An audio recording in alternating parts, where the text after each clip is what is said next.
Hi, if you or your children are suffering because of your relationship with your ex-partner, because it's stressed or strained, or maybe they're just not a nice person, this show is for you. Welcome to the High Conflict Co-Parenting Podcast with Brook Olson and Charlie Jewett. Enjoy another episode now. Hey everybody, Brook Olson and Charlie Jewett here. Episode 20 of the High Conflict Co-Parenting Podcast. Episode 20 is navigating what is, or accepting where you are. Now, I'm already knowing this is going to be a difficult one for me, Brooke, because this is hard to accept where we are when things are not going the way we want, and I feel that every day. Yeah, welcome to the club, Charlie. I mean, this is something that is just so at the base of the struggles that everybody has, and that's why I wanted to bring this in. I think that this episode, and the one that we're going to do next week are going to be really a couple that really dovetail on each other, and how we navigate this stuff and move into being in the moment of what's taking place and solving the problems from here is tantamount to really being able to manage this. Yeah. I mean, there's so much that we can't change that we want changed. It's pretty easy to just kind of sit there and be depressed all day, or to kind of focus on what's not the way we want. And man, I'm not immune to that at all. As you know, somebody on this podcast, sort of on the teaching side, right? People are listening to us and we're trying to provide teaching. Does not mean that you or I have mastered this particularly. I mean, I struggle with this a lot. Well, I think the pieces that we bring into this podcast, Charlie, is our experience and how we've navigated this stuff and how we continue to navigate this stuff is of real value to the people that are still in it. Having people know that this is a practical way of going about this. This isn't heady. This is in the trenches dealing with these situations is of great value. I mean, we can talk all day long about, the psychology and all of the things around it, but how we deal with it, how we get into the management of all of this it's the important piece. So let's jump into it. I see you've got a quote here. No, I don't know this teacher. His name is Ram Dass, is it? Ram Dass. Yes. Ram Dass, okay. So why don't you give us this quote and tell us what made you think to include this today? Well, as long as you have certain desires about how it ought to be, you can't see how it is the quote. So what's getting in is this place of we've got this want, we've got this deep desire for this to be a different way. And we're trying to manipulate it into being something different. Right. And by doing that, we miss what's in front of us. And if we miss what's in front of us, we can't solve the problem. We can't really look at what it is that we can do that deals with what's in front of us to have an outcome that we're pushing towards. We have to be able to think out of the box. We talk about this all of the time in these podcasts. And being with what is gives us the ability to start to think out of the box. Yeah. The next piece here that we've noted, the notion that our desires overshadow our ability to actually see what's right in front of us is somehow surprisingly revolutionary. Yeah. I mean, I remember taking a class and they said certain anger comes from unmet expectations. And you're using the word, or the guy in the quote uses the word, how it ought to be. It does create stress and kind of problems and disappointment if we want things to be one way, or we're totally focused on that, right? Or we had an expectation and life is not meeting those expectations, or our ex is not, or the judge is not, or whatever it is. So is there some hope in like changing our expectations, or choosing not to focus on the way it ought to be, or throwing away the idea that it ought to be anyway? Yeah, well, let's think about this for a minute. Let's bring this home for you a little bit for the moment, if we can. Is that okay? You can talk about my situation? Yeah. As long as it's okay with the court systems. So I shouldn't get into details that get me in trouble. Well, we'll stay out of the details to a great degree, but we were talking a little bit earlier, the situation where people get stuck around, like your situation. So the other parent doesn't want you to be with your children during a period of time where the other stepkids or your significant other's children are around for whatever reason. It creates a logistical problem. It creates a problem of continuity within the family that you're trying to create. And there's this battle going back and forth of what do we do? I've got to be over here. We can't do this together. I have to do these other pieces. And the question that I have in that is where is that a feature, not a bug? Where does that create opportunities rather than a constrictive thought process of I can't do? And as I was putting this together this morning, I had this in the back of my mind, and I was thinking, what are some different ways of thinking about that particular problem? And one of the things that I know goes on for you and a lot of other people in this situation is I'm being controlled. I'm having this person telling me what I can and I can't do. But there's also this place where your kids are at the center of the conversation. And I know for most everybody listening to this, that is the focal point. The kids are the focal point of what we're trying to manage here. And we come back to this idea of the secure attachment, that place where the kids know that this person, this parent, is the primary person that I can always go to and that's always there. And what you're doing in this moment is saying, okay, the kids are separate. I am going to have my children at a separate time than my other parent that's in my life is going to have their children. But what the kids are getting in that period of time is both of you or just you concentrating on them and their needs. It's not inclusive, but it's not exclusive, because the other thoughts, the other opportunities are going to happen somewhere down the line. This isn't going to be something that lasts forever, even though it seems like it's going to last forever. Mm-hmm. So if we start to say, okay, the other parent is going to have the kids at a different time, but we're together with my kids, then your concentration as the family with your kids becomes the focus, and the kids start to feel the solidification of that family unit as your partner, and you interact with them. So you're doing things together, you're going places together, or in your case, not. That person is not involved because the court has said that they can't be there or the other kids can't be there, correct? The kids can't. My girlfriend is fine. Okay. So she can be a part of that connection. And as the kids feel the connection and the unification of you and her together, you're creating a family unit that they can feel secure in. The come and going, we're making dinner, we're doing these things together. Conversely, when you are in that situation with her children, you're doing the same thing. Yeah.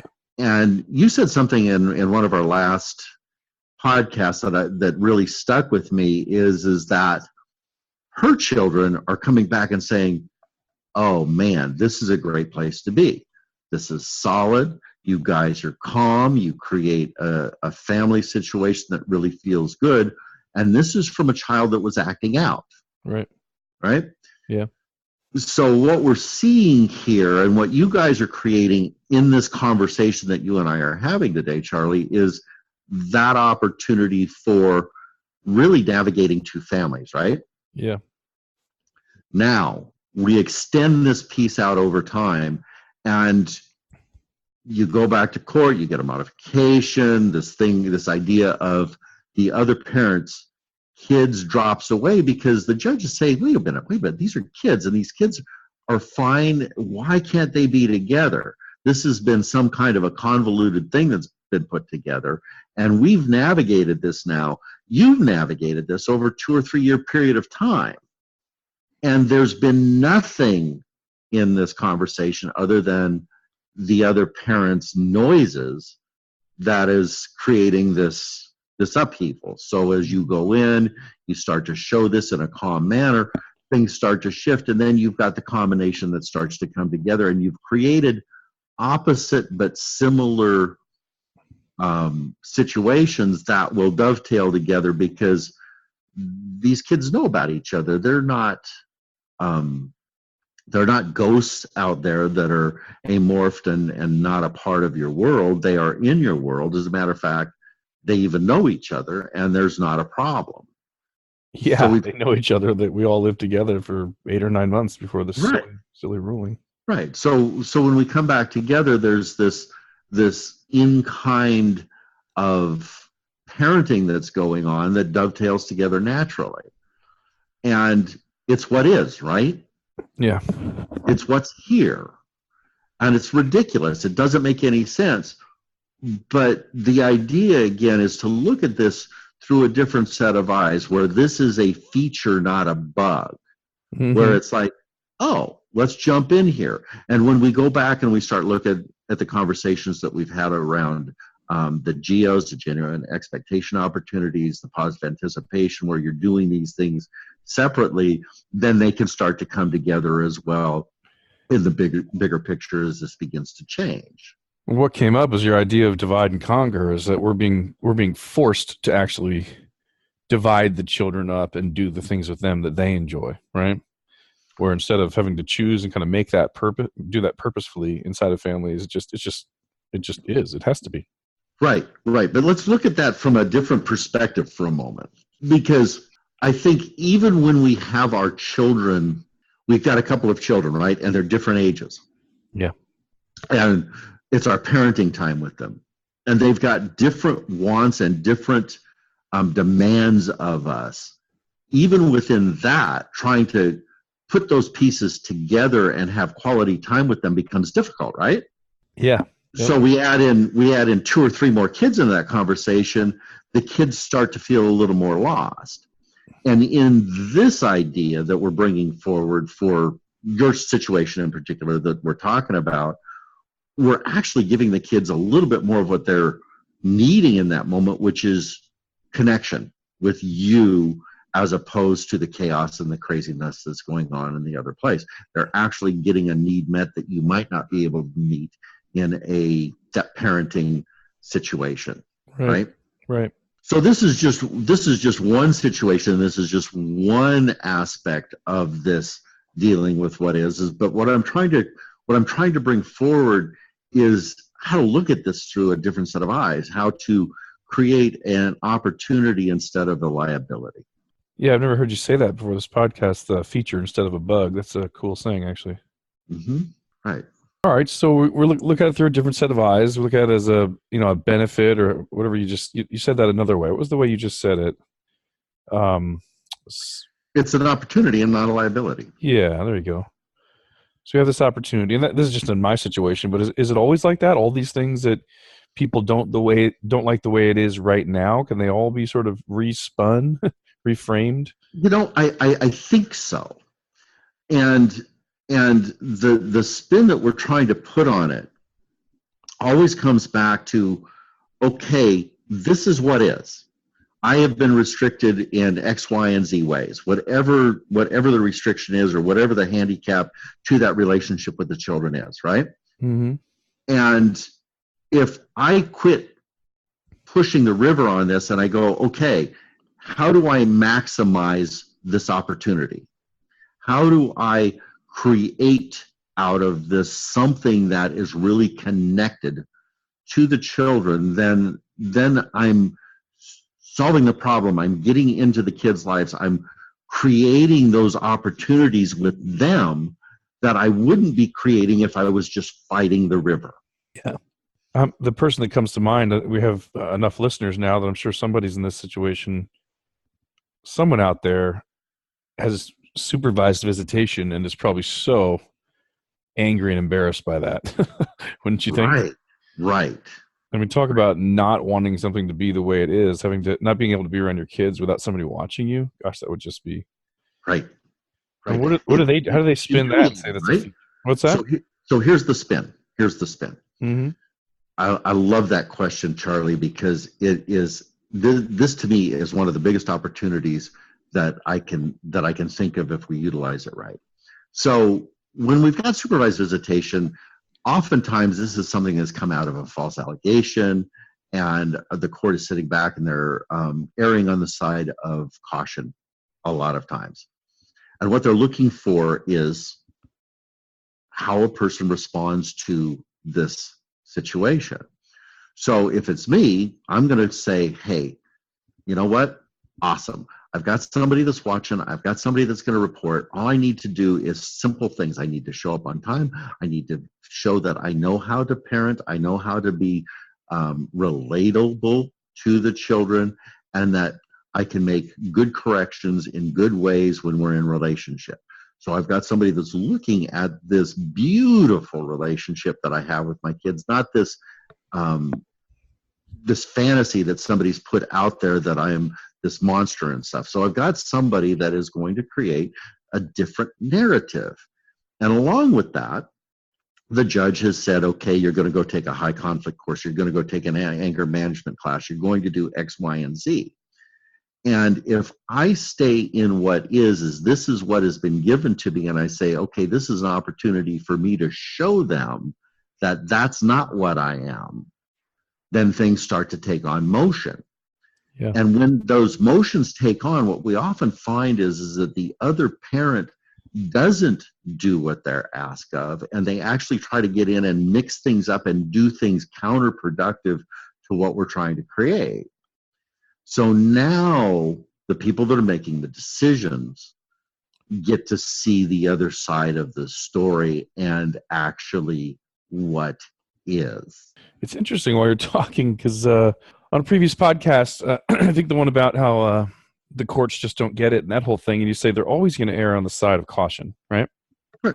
And now we're talking about somebody who makes a false allegation and then is in a situation where someone's watching them, and that's an advantage because they have a chance to prove their innocence and all this.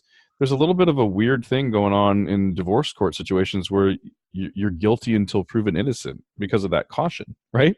Someone just says something, this person's abusive, this person's this person's that, and then to err on the side of caution and protect children, the judge rules something, and then you prove your innocence, and then they let you back, and that's one of the only places we really see that. Usually people are innocent until proven guilty, even if they've murdered somebody, right? Well, that's kind of the premise of our judicial system, but that's really kind of somewhat of what doesn't happen in family court. But let's take that to another iteration for a moment. Okay. So let's say that the other person says, this person's an alcoholic, they do drugs, blah, blah, blah, blah, blah. And rather than go into deep steps of, just being argumentative about it, let's say, listen, that's not true, but let me clear that up for you. I am very happy to put a system together where I will blow into a monitor 5 times a day, and you can take a hair follicle test, and you can take drug tests. But after 6 months, if this is all clean, and you've done random drug testing, and I've passed this 5 times straight, let's drop the conversation. Mm-hmm. So here it is. I'm happy to go along. Let me show you. This is not a problem. There's nothing in the history. There's nothing else. This is hearsay, but let me take the extra step. Right. Rather than being in this big argument. So here's what is. You want to see what is? Here's what is. So we're putting together a different narrative. We're putting together this place of being transparent, right? Yeah. Rather than pushing the he said, she said argument. And so if you don't like what is, work hard to show them what really is. Right? Well, yeah. No, that's a really good way of putting it. So the time, I think the time and patience part of it is where we were probably all struggling, because you're right. These people that I know who have had like really icky, awful situations, or things like supervised visitation and stuff like that. It's not forever. It's mm-hmm. 6 months or a year or whatever it is, right? Mm-hmm. And that's probably pretty healing and helpful for us to focus on, rather than how much we hate the way it is today. Right. Because we're actually taking action to cut through the stuff in a more time-effective way, rather than staying in the fight. We're structuring it in a way that we can actually get from one end to the other quicker. I mean, think about this for the people listening, for yourself in this conversation, of what this would have been like if you would have had this information on day one and you would have stood in front of a judge and gone things, rather than going as counter as a lot of people do, to say, hey, you know what? This isn't accurate, but let me show you how it's not accurate by doing this, and this. Right. Right? Exactly. Yep. But part of what gets in the way of this, Charlie, is, this is creating inconvenience for us. This is creating discomfort for us. Right. And it's part of the stickiness. It's part of the flypaper that the other parent is using to keep us stuck. Yeah. Is when they can spin this yarn and they can get us worked up into reflecting a narrative that they're trying to get as part of the conversation, then we're in the flypaper. Mm-hmm. And the more we fight it, the more we get wrapped up in the flypaper. I love that analogy, because if you've ever touched flypaper, it's nasty. Why did you touch flypaper? What's the story here? Just trying to set up the traps. You accidentally grab it or something like that. Right. You're setting up a fly trap and something isn't quite right with it, and you reach over and you try to adjust it, and then all of a sudden you got your fingers stuck. Yeah. Right? Yeah. And then you try to get your fingers unstuck, and then suddenly your whole hand's stuck, and then you got both hands in it, and you got this gob of mess that you can't get out of. Did you have where did you grow up, by the way? What state were you in when you grew up? I grew up in California, and the flypaper thing is actually an analogy that came out of a story that one of my therapists talked to me about. When we were talking about personality disorders and that type of stuff. It's like when you touch it, you get stuck. But, I did live on a farm for a couple of years, and there was flypaper around and stuff, and I do know what it looks like, and I do know what it feels like. I was asking because I grew up on the East Coast. I grew up in Pennsylvania, and we didn't have flypaper. We had bug zappers, so you could, have a barbecue at night to the sound of dying animals, and you hear a really big one. You're like, "Oh, that was a big one." You hear a huge one. You're like, "Was a bird? A bat flew in there or something?" So yeah, that makes sense. We don't want to keep touching these sticky situations and get more and more into it. We want to just do whatever it takes to show that, well, that's not true. I guess we could look at it this way. The courts think something, or they're afraid of something. In our states, family court services, and then the judge, they've seen something, whether it's true or not, that gives them reason for concern, and so they make a ruling, right? We think sometimes those rulings are terrible, but if we just kind of neutralize our emotions and go, well, that's what they think. What shows them that's not true? What pattern of behavior, right? For the next, 3 months till the next time you go to court, or 4 months or 6 months, whatever it is. Mm-hmm. What do I need to lay down, this trail of evidence? Do I need to lay down to show them that the exact opposite is true?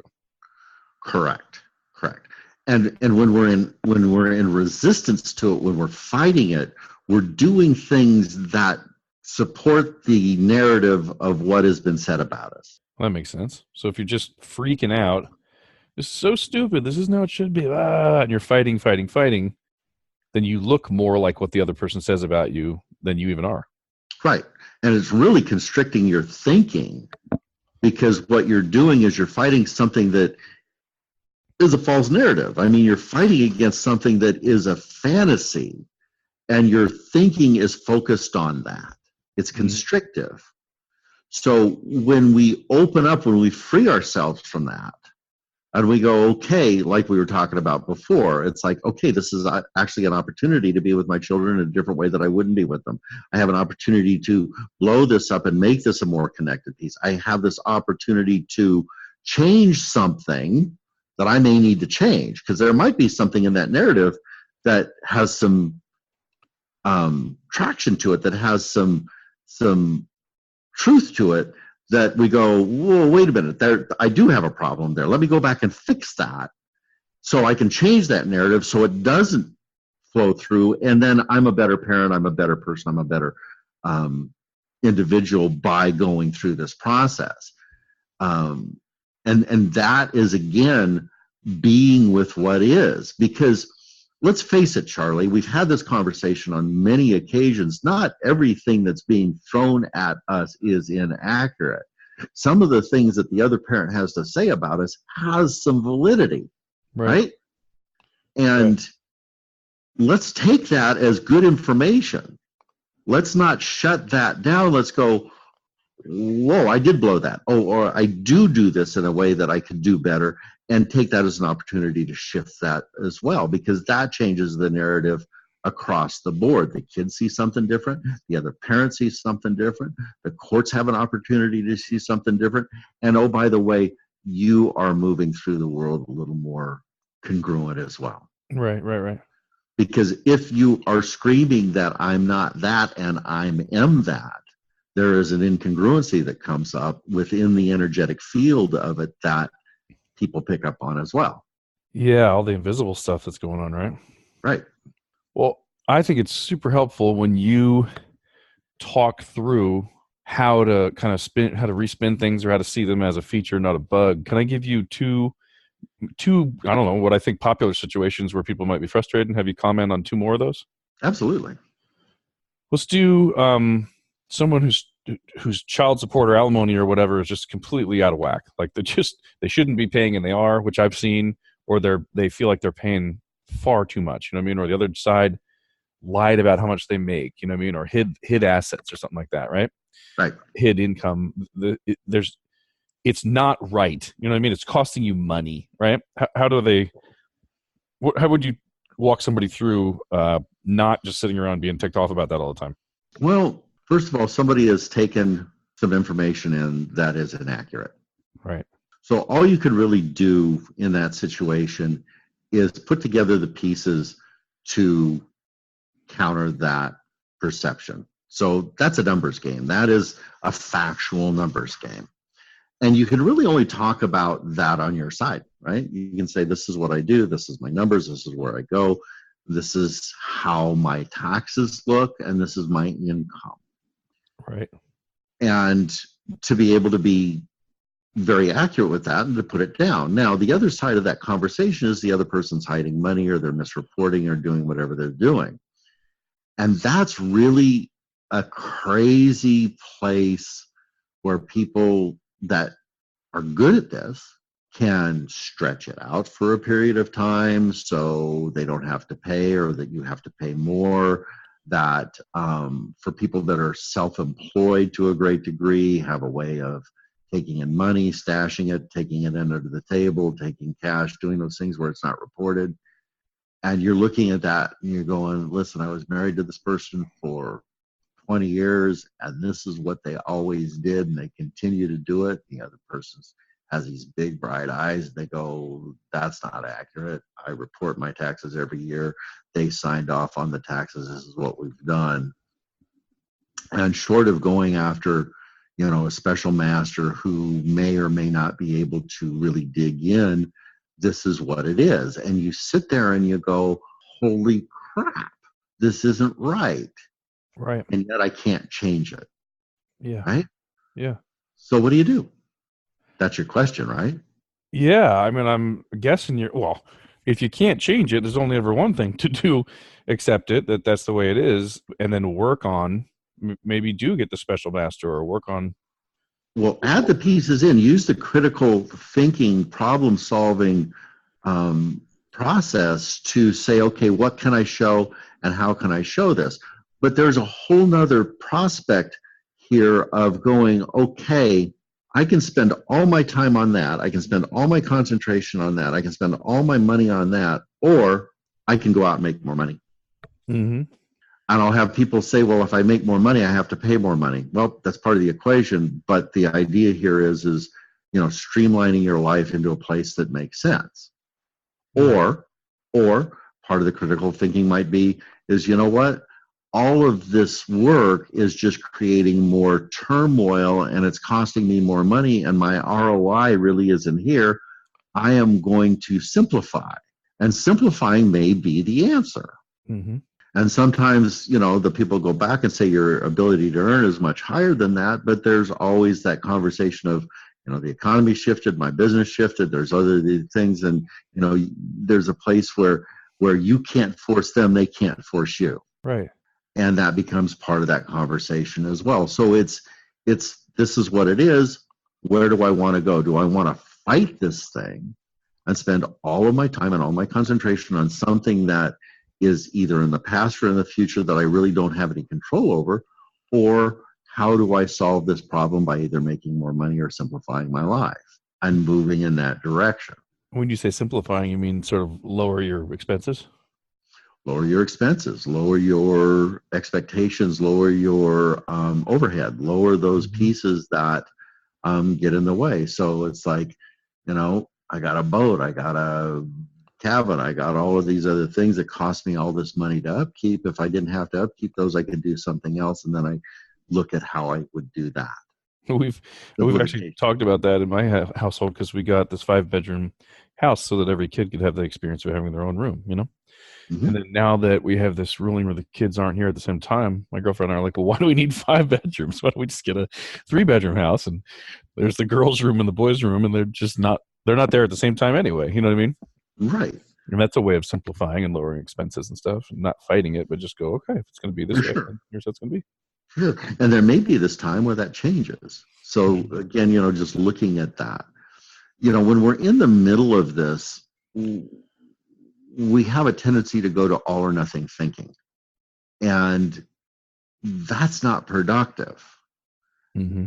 And if we can sit in here and say, okay, I've got a 6-month, 1 year, 2-year time frame that I'm working within, what is the direction that I want to go? And then I can make decisions along the way as to how I want to adjust, then we're in the flow.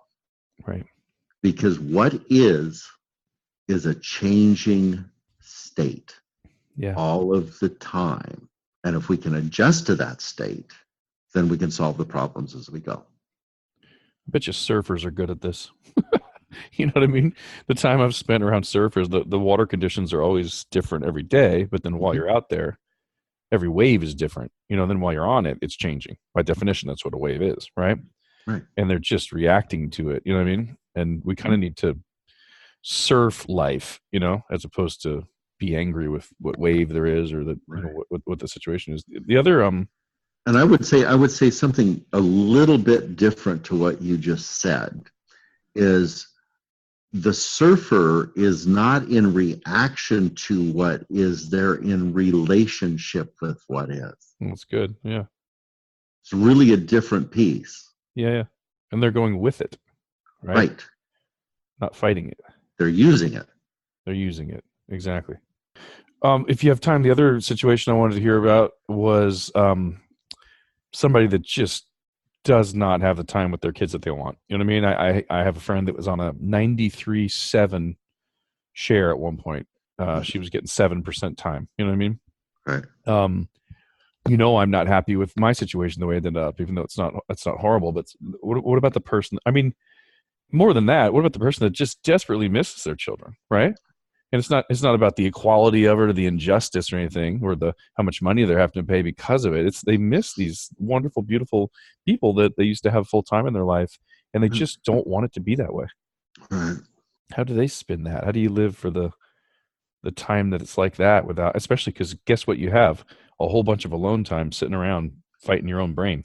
Right? You optimize the time that you have with all of the things that we've talked about over the length of these podcasts. You optimize the time that you have, and you plan for the next times that you're going to have. Yeah. And in the interim, you slip into the mainstream of your life. You occupy yourself with life, with the things that nourish you, with how you are in relationships, how you do your job, how you create these other components, and then knowing that I have another bite at the apple. I have another bite at the apple in 6 months. I have another bite at the apple in a year. I have another bite at the apple in 2 years.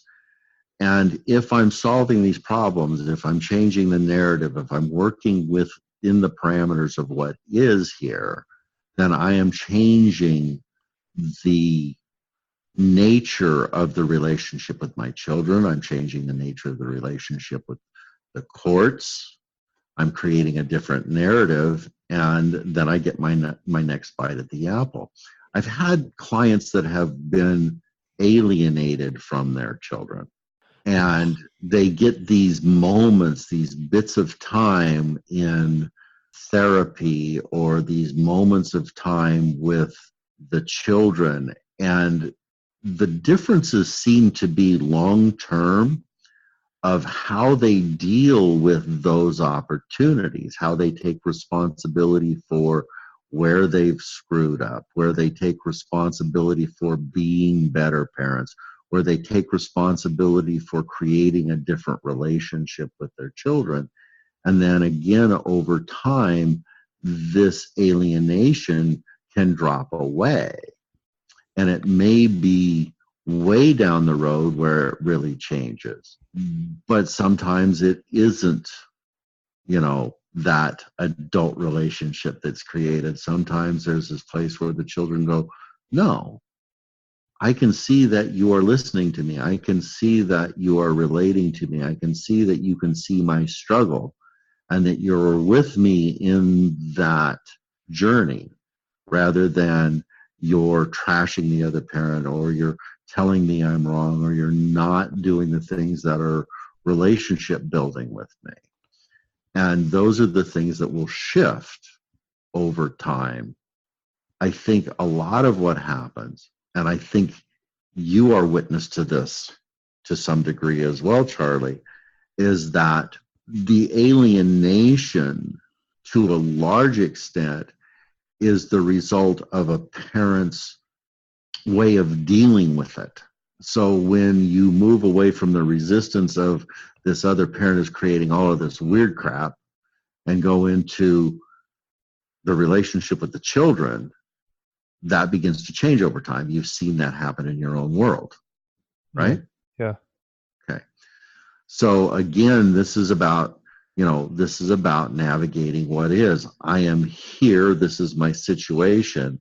I can be angry about it. I can fight it. I can make noises about it. I can create this whole vortex around the victimization of myself in this. Or I can just step in and be in relationship. I can step in and solve the problem. I can step in and create a different set of relationship standards with my children and the people around me that is conducive to this moment. Yeah. I would think also a healthy way of looking at not having your kids as often as you want would be to reverse that and say, I have more time than most parents. And to do things like, find out what your kids are totally into and go learn them. You know what I mean? Go check things off your bucket list, take dance classes, go build friendships, things like that. There's a unique, I guess that's the way of looking at it, as a feature, not a bug. Right. Is you've got, some people, if your ex is so unsafe that if your kids are unsafe with your ex, you got to deal with that. But if they're safe enough with your ex that you're not, like calling CPS and trying to have them removed, then really what you have is a trustworthy babysitter a lot of time, right? And you can go work on being a better mom or dad, or go build friendships, or go find find someone that is healthy that you can fall in love with. It is a feature. It's just the way you have to choose not to look at it every day as what you've lost, I guess, is what you're teaching.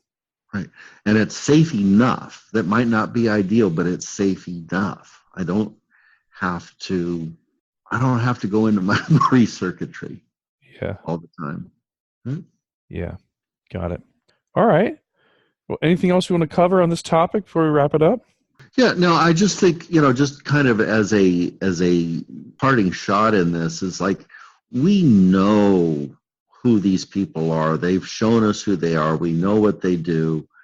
And rather than, being in resistance to all of this stuff all of the time, just letting go.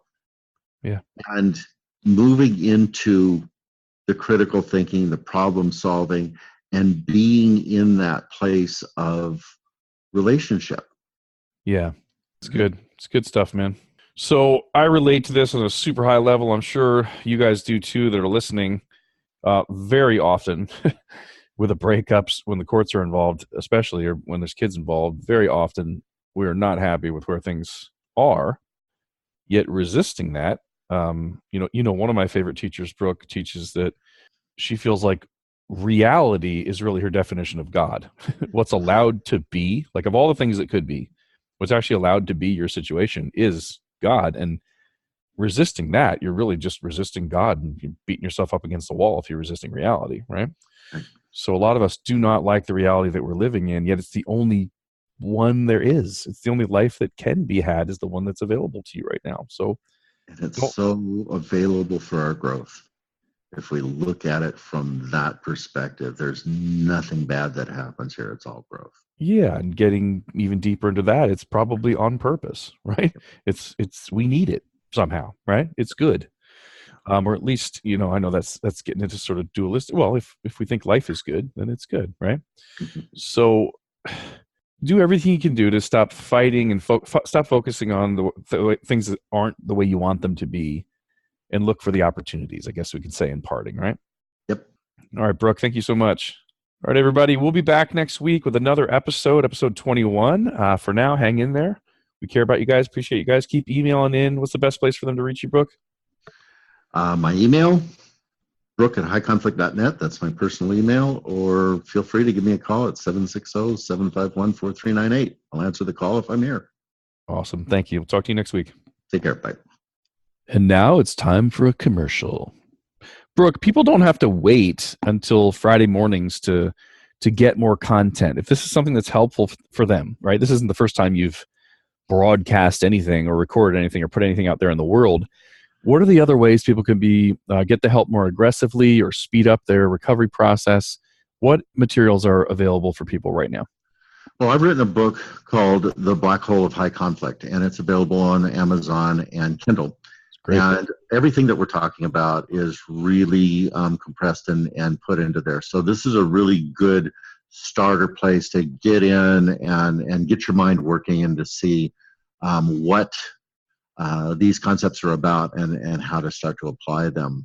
The other place that I think that is valuable is to go to our website and look at some of the blog articles that I've written. Those are available there as well. They go into some of these other arenas, and that's at www.highconflict.net.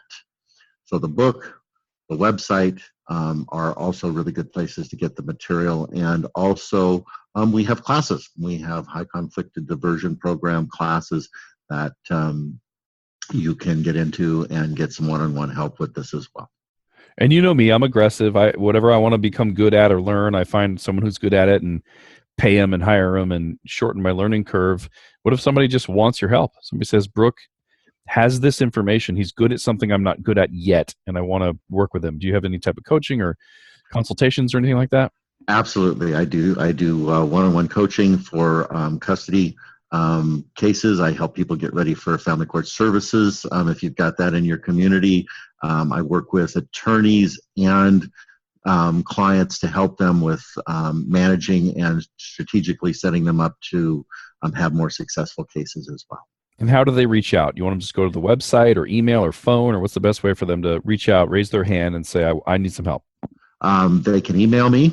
My direct email is brook@highconflict.net. That's BROOK at highconflict, HIGH, conflict.net.